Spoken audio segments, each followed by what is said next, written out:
Shalom, selamat pagi buat kita semuanya. Kita akan kembali mengikuti Follow the Bible kita, dan kita telah sampai di Keluaran yang pasal 22, peraturan tentang jaminan harta sesama manusia.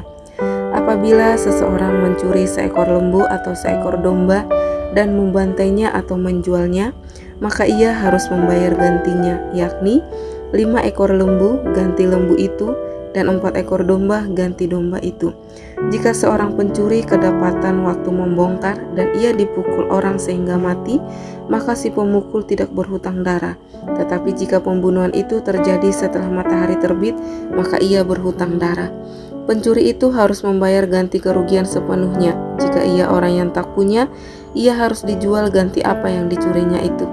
Jika yang dicurinya itu masih terdapat padanya dalam keadaan hidup, baik lembu, keledai, atau domba, maka ia harus membayar ganti kerugian 2 kali lipat.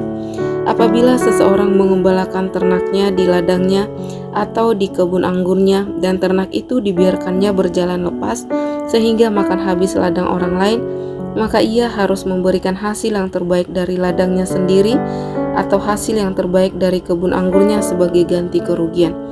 Apabila ada api dinyalakan dan api itu menjilat semak duri, tetapi tumpukan gandum atau gandum yang belum dituai atau seluruh ladang itu ikut juga dimakan api, maka orang yang menyebabkan kebakaran itu harus membayar ganti kerugian sepenuhnya. Apabila seseorang menitipkan kepada temannya uang atau barang dan itu dicuri dari rumah orang itu, maka jika pencuri itu terdapat, ia harus membayar ganti kerugian 2 kali lipat. Jika pencuri itu tidak terdapat, maka tuan rumah harus pergi menghadap Allah untuk bersumpah bahwa ia tidak mengulurkan tangannya mengambil harta kepunyaan temannya. Dalam tiap-tiap perkara pertengkaran harta, baik tentang seekor lembu, tentang seekor keledai, tentang seekor domba, tentang sehelai pakaian, baik tentang apapun yang kehilangan, kalau seorang mengatakan inilah kepunyaanku, maka perkara kedua orang itu harus dibawa ke hadapan Allah. Siapa yang dipersalahkan oleh Allah haruslah membayar kepada temannya ganti kerugian 2 kali lipat.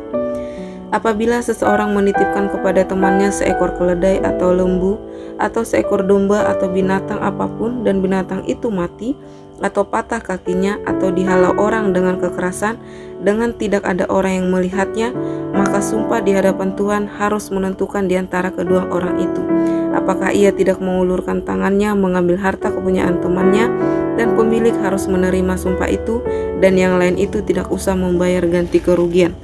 Tetapi jika binatang itu benar-benar dicuri orang daripadanya, maka ia harus membayar ganti kerugian kepada pemilik. Jika binatang itu benar-benar diterkam oleh binatang buas, maka ia harus membawanya sebagai bukti. Tidak usah ia membayar ganti binatang yang diterkam itu. Apabila seseorang meminjam seekor binatang dari temannya dan binatang itu patah kakinya atau mati ketika pemiliknya tidak ada di situ, maka ia harus membayar ganti kerugian sepenuhnya. Tetapi jika pemiliknya ada di situ, maka tidak usahlah ia membayar ganti kerugian. Jika binatang itu disewa, maka kerugian itu telah termasuk dalam sewa. Apabila seseorang membujuk seorang anak perempuan yang belum bertunangan dan tidur dengan dia, maka haruslah ia mengambilnya menjadi istrinya dengan membayar mas kawin. Jika ayah perempuan itu sungguh-sungguh menolak memberikannya kepadanya, maka ia harus juga membayar perak itu sepenuhnya sebanyak mas kawin anak perawan. Peraturan tentang dosa yang keji. Seorang ahli sihir perempuan janganlah engkau biarkan hidup. Siapapun yang tidur dengan seekor binatang, pastilah ia dihukum mati. Siapa yang mempersembahkan korban kepada Allah kecuali kepada Tuhan sendiri, haruslah ia ditumpas. Peraturan tentang orang-orang yang tidak mampu. Janganlah kau tindas atau kau tekan seorang orang asing, sebab kamu pun dahulu adalah orang asing di tanah Mesir. Seseorang janda atau anak yatim janganlah kamu tindas. Jika engkau memang menindas mereka ini, tentulah aku akan mendengarkan seruan mereka jika mereka berseru-seru kepadaku dengan suara nyaring. Maka murka aku akan bangkit dan aku akan membunuh kamu dengan pedang, sehingga istri-istrimu menjadi janda dan anak-anakmu menjadi yatim. Jika engkau meminjamkan uang kepada salah seorang dari umatku, orang yang miskin di antaramu, maka janganlah engkau berlaku sebagai seorang penagih hutang terhadap dia. Janganlah kamu bebankan bunga uang kepadanya. Jika engkau sampai mengambil jubah temanmu sebagai gadai, maka haruslah engkau mengembalikannya kepadanya sebelum matahari terbenam, sebab hanya itu saja penutup tubuhnya. itulah pemalut kulitnya. Pakai apakah ia pergi tidur? Maka apabila ia berseru-seru kepadaku, aku akan mendengarkannya, sebab aku ini pengasih. Berbagai-bagai peraturan. Janganlah engkau mengutuki Allah, dan janganlah engkau menyumpahi seorang pemuka di tengah-tengah bangsa-bangsamu. Janganlah lalai mempersembahkan hasil gandummu dan hasil anggurmu. Yang sulung dari anak-anakmu lelaki haruslah kau persembahkan kepadaku. Demikian juga harus kau perbuat dengan lembu sapimu dan dengan kambing dombamu.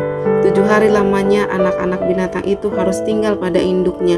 Tetapi pada hari yang ke-8 haruslah kau persembahkan binatang-binatang itu kepadaku. Haruslah kamu menjadi orang kudus bagiku. Daging ternak yang diterkam di padang oleh binatang buas janganlah kamu makan, tetapi haruslah kamu lemparkan kepada anjing. Demikianlah Follow the Bible kita pada pagi hari ini. Tuhan memberkati.